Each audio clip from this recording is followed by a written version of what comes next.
20 years of excellence in cancer care. Mahatma Gandhi Cancer Hospital and Research Institute, Visakhapatnam. నమస్తే, welcome to Suman TV. నేను మీ Sai Bhairi. IPL 2026 match number 15th ఈరోజు KKR versus LSG మధ్య Eden గార్డెన్లో జరగబోతుంది. So ఈ మ్యాచ్లో ఎలా ఉండబోతుంది మ్యాచ్, ఎవరి టీం బలాబలాలు ఏంటి, ఎవరు గెలిచేటువంటి అవకాశం ఉంది, ఇక్కడ గత రికార్డ్స్ కూడా ఏంటి ఈడెన్ గార్డెన్లో, దానికి సంబంధించి పూర్తిగా ఒకసారి మనం అనాలిసిస్ చేసేటువంటి ప్రయత్నం చేద్దాం. ముందుగా గత 6 మ్యాచ్ల్లో కనుక చూస్తే వీళ్ళు హెడ్ టు హెడ్ పోటీ పడినప్పుడు ఎల్ఎస్జీ వర్సెస్ కేకేఆర్ మ్యాచ్లు జరిగినప్పుడు 2 మ్యాచ్లు కేకేఆర్ గెలిచింది, 4 మ్యాచ్లు ఎల్ఎస్జీ గెలిచినటువంటి పరిస్థితి ఈ గతంలో 6 మ్యాచ్ల్లో వీళ్ళు హెడ్ టు హెడ్ ఉన్నప్పుడు. ఇది ఈడెన్ గార్డెన్లో జరుగుతుంది మ్యాచ్ కోల్కతాలో. ఆల్రెడీ మనకు తెలుస్తుంది గత 2 మ్యాచ్లు కేకేఆర్ ఆడినటువంటి 2 మ్యాచ్ల్లో మొదటిది ఎస్ఆర్హెచ్ మీద ఓడిపోయింది. రెండవ మ్యాచ్లో ఆల్మోస్ట్ మొదటి వికెట్లు 25కే కోల్పోయి పీకలోతు కష్టాలు ఉన్నప్పుడు వర్షం పడిపోయి మ్యాచ్ అబెండ్ అయిపోయింది. సో దీంతో 2 మ్యాచ్ల్లో కూడా కేకేఆర్కి దెబ్బ పడిందని చెప్పవచ్చు. ఇప్పుడు కేకేఆర్లో ఈడెన్ గార్డెన్లో 3వ మ్యాచ్ జరుగుతుంది ఇక్కడ. సో ఫస్ట్ ఇన్నింగ్స్ యావరేజ్ వచ్చేసి ఇక్కడ యావరేజ్ స్కోర్ ఫస్ట్ ఇన్నింగ్స్ వచ్చేసి 167 ఉంది. And second innings average score వచ్చేసి 153 ఈ గ్రౌండ్లో ఇప్పటివరకు నమోదవుతూ వస్తుంది. First innings average, second innings average. High score ఇక్కడ ఇప్పటివరకు 262 పరుగులు హై స్కోర్ ఉంది. ఇది కూడా చేజింగ్లో వచ్చింది, చేజ్ చేసేసారు. అండ్ అలాగే హైయెస్ట్ చేజ్ ఇది. ఇంకా హైయెస్ట్ డిఫెండెడ్ స్కోర్ వచ్చేసి 103 పరుగులను కూడా ఇక్కడ ఒకసారి డిఫెండ్ చేసుకున్నటువంటి పరిస్థితి ఉంది. అండ్ అలాగే పేసర్లకు ఇక్కడ 67% పిచ్ అనుకూలిస్తుంది. స్పిన్నర్లకు వచ్చేసి 33% ఈ గ్రౌండ్లో వాళ్ళకి అడ్వాంటేజ్గా ఉండేటువంటి పరిస్థితి గత రికార్డులను బట్టి చూస్తే. అండ్ అలాగే విన్ బ్యాట్ ఫస్ట్, మొదట బ్యాటింగ్ చేసే వాళ్ళకి 42% విన్నింగ్ పర్సెంట్ ఇక్కడ కనిపిస్తుంది. రెండవ బ్యాటింగ్ చేసిన వాళ్ళకి 58% విన్నింగ్ పర్సెంటేజ్ అనేది ఇక్కడ చేజింగ్లోనే ఎక్కువ విజయాలు వాళ్ళకు వస్తున్నటువంటి పరిస్థితి గతంలో మనకు కనిపిస్తుంది. సో ఇది ఈ ఈడెన్ గార్డెన్లో గత రికార్డ్స్ వీళ్ళు ఎదురెదురుగా పడ్డప్పుడు గతంలో జరిగినటువంటి మ్యాచెస్ సంబంధించిన వివరాలు. 2 టీములను ఇప్పుడు కంపేర్ చేద్దాం. 2 టీం ప్లేయింగ్ 11 చూసి దానికి సంబంధించిన పూర్తి వివరాలు కూడా ఒకసారి మనం అనాలిసిస్ చేసేటువంటి ప్రయత్నం చేద్దాం. రైట్, గత మ్యాచ్లో ఆడినటువంటి ప్లేయింగ్ 11 ఇది కేకేఆర్కి, అదేవిధంగా ఎల్ఎస్జీకి. కేకేఆర్కి అజింక్య రహానా, ఫిన్ అలన్, కామరన్ గిరణ్, రఘువంశీ, రవన్ పోలన్, రింకు సింగ్, రమన్దీప్ సింగ్, అనుకుల్ రాయ్, నవదీప్ సైని, వైభవ్ అరోరా, కార్తిక్ త్యాగి. ఈ మ్యాచ్లో క్యామరన్ గ్రీన్ని పక్కన పెట్టి వేరే వాళ్ళకి ఆప్షన్ ఇచ్చేటువంటి అవకాశం ఏమైనా ఉంటే ఉండొచ్చు కేకేఆర్కి. ఎందుకంటే వరుసగా 3 మ్యాచ్లో విఫలమైపోయాడు క్యామరన్ గ్రీన్. బౌలింగ్లో కూడా తను యూజ్ అవ్వట్లే కాబట్టి ఈ ప్లేస్ ఎవరు మారుస్తారా లేదో చూడాలి. గత మ్యాచ్లో ఆల్రెడీ సునీల్ నారాయణ్, అదేవిధంగా వరుణ్ చక్రవర్తిని పక్కన పెట్టినటువంటి పరిస్థితి మనం కేకేఆర్ నుంచి చూసాం. అయినా కూడా ఇంకొక మార్పు చేర్పులు ఏమైనా ఉంటాయనేది చూడాలి. దీంట్లో ఎల్ఎస్జీలో చూస్తే ఇక్కడ Markram, Mitchell Marsh, Rishabh Pant, Ayush Badoni, Nicholas Pooran, Abdul Samad, Mukul Choudhary, Siddharth, Avesh Khan, Mohammed Shami, Digvijay Rathi, Prince Yadav ఈ టీం లాస్ట్ టైం ఉండడం జరిగింది. వీళ్ళకు కూడా ఇంపాక్ట్లో ఒకరిని చేంజ్ చేసే అవకాశం ఉంటుంది. ఇక్కడ బ్రిడ్జ్ ఉన్నాడు, అదేవిధంగా నోర్టెజే ఉన్నాడు. వీళ్ళిద్దరిని కూడా ఇంపాక్ట్లో ఒక బౌలర్ని తీసుకోవచ్చు, మార్పు చేర్పులు చేసేటువంటి అవకాశం ఉంది. ఇక రెండింటి బ్యాటింగ్ బలాల విషయానికి వస్తే ఇక్కడ ఓపెనర్లుగా అజింక్య రహానా, ఫిన్ అలన్. మొదటి మ్యాచ్లో అజింక్య రహానా రాణించాడు, తర్వాత పెద్దగా ఇంతవరకు 2 మ్యాచ్లో కూడా రాణించింది లేదు.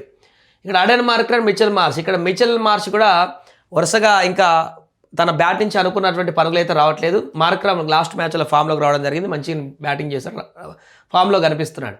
ఫిన్ అలన్ కనుక ఒకసారి బ్యాట్ జొలిపిస్తే ఏం జరుగుతుందో మనందరికీ తెలిసిందే. ఇంపాక్ట్ యాజ్టీస్గా ఒకరు ఫామ్ లేకపోవడం, ఒక ఫామ్ ఉండడం, ఇవన్నీ చూస్తే ఓపెనర్లు పెద్ద తేడా లేనట్టుగా కనపడుస్తుంది 2 టీంలకు.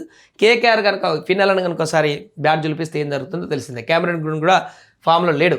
రఘువంశీ గతంలో ఒక మ్యాచ్ ఆడాడుగా, తర్వాత పెద్దగా రాణించలేదు. లాస్ట్ మ్యాచ్లో పోలన్ని తీసుకున్నారు, కానీ అక్కడ వరకు బ్యాటింగ్ రాకుండానే మ్యాచ్ వర్షంతో మధ్యలో ఆగిపోయినటువంటి పరిస్థితి మన కేకేఆర్ నుంచి చూడడం జరిగింది. సో ఈ మ్యాచ్లో పోవల్ ఎలా ఆడతాడు అనేది మనం చూడాలి.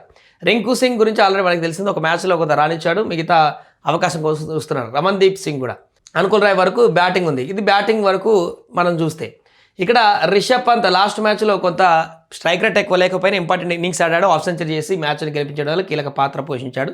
రిషబ్ పంత్ ఫామ్లోకి రావడం ఇక్కడ పాజిటివ్ అంశం వీళ్ళకి.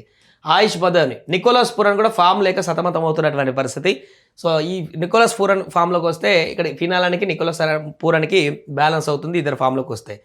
అబ్దుల్ సమాద్ కూడా అద్భుతంగా బ్యాట్ చేసేటువంటి పవర్ ఉన్న బ్యాట్స్మెనే. ముకుల్ చౌదరి కూడా చూడాలి ఏం చేస్తారనేది. సో బ్యాటింగ్లో చూస్తే పెద్దగా అంటే ఫామ్ లేదు కేకేఆర్, ఫామ్లో కొంతమంది లేకపోవడం అనేది వీళ్ళు స్ట్రాంగ్ లేరన్నట్టు కనబడుతుంది. ఎల్ఎస్జీతో సమానంగా ఉన్నట్టు కనబడుతుంది. లేదంటే భీకరమైనటువంటి బ్యాటింగ్ ఫామ్ అయితే, బ్యాటింగ్ లైనప్ అయితే కేకేఆర్కే మనకు కనిపిస్తుంది. బ్యాటింగ్లో కొంత ఎడ్జ్ అయితే కేకేఆర్కి కనిపిస్తుంది. ఫిన్నెలను కానీ, పవల్ కానీ, రఘువంశీ కానీ, అజింక్య రహానే కానీ ఎవరైనా బ్యాట్ గెలిపిస్తే కేకేఆర్ అద్భుతమైన స్కోర్ చేసేటువంటి అవకాశం ఉంది.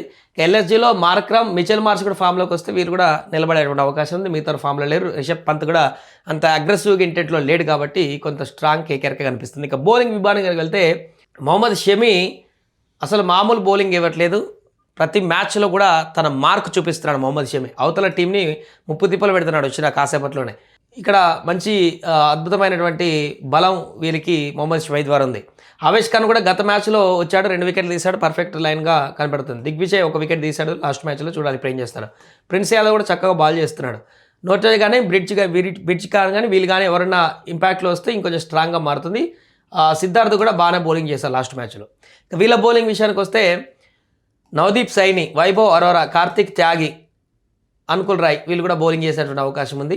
ఇక్కడ ముజర్బానీ లాస్ట్ మ్యాచ్లో లేడు, కొంత గాయం కారణంగా లేడీ ఈ మ్యాచ్లోకి ఇన్ అయ్యేటువంటి అవకాశం ఉంది ముజర్బానీ.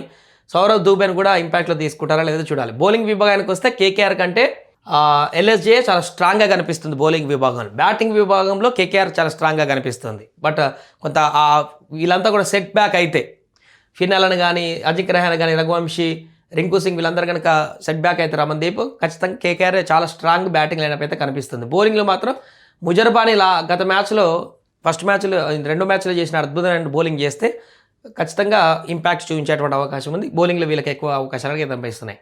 ఏదేమైనా కూడా ఈడెన్ గార్డెన్లో ఇంకొక షాకింగ్ వార్త ఏంటంటే, ఈడెన్ గార్డెన్లో ఈరోజు కూడా మనకు రెయిన్ వచ్చేటువంటి అవకాశం అక్కడ కనిపిస్తుంది. ఆల్రెడీ లాస్ట్ మ్యాచ్ రెయిన్ కారణంగానే అబాండెడ్ అయినటువంటి పరిస్థితులు మనం చూసాం. ఇప్పుడు ఈరోజు కూడా కొంత వర్ష సూచనలు అక్కడ కనిపిస్తున్నాయి.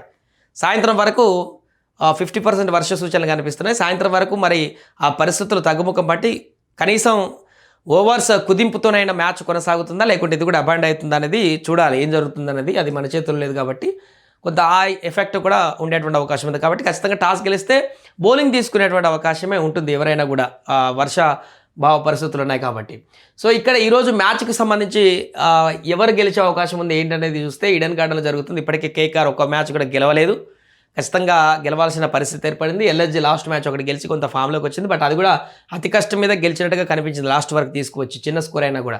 కాబట్టి ఈరోజు మ్యాచ్లో నాకైతే కేకేఆర్కే ఒక 65% ఎడ్జ్ ఉన్నట్టుగా కనబడుతుంది. కేకేఆర్కి వీళ్ళే గెలిచేటువంటి అవకాశం అని కనబడుతుంది.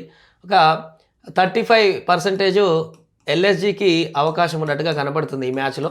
ఎందుకంటే ఖచ్చితంగా ఈ మ్యాచ్లో ఎందుకో కేకేఆర్ బ్యాటర్స్ ఖచ్చితంగా ఫామ్లోకి వస్తారు, అద్భుతంగా హిట్టింగ్ చేసేటువంటి పరిస్థితి ఉంటుందనేది నాకు అనిపిస్తుంది. కాబట్టి కేకేఆర్ కొంత ఎడ్జ్ ఉండేటువంటి అవకాశం కనిపిస్తుంది. చూడాలి ఈ మ్యాచ్లో ఎలాంటి అద్భుతాలు జరుగుతాయనేది.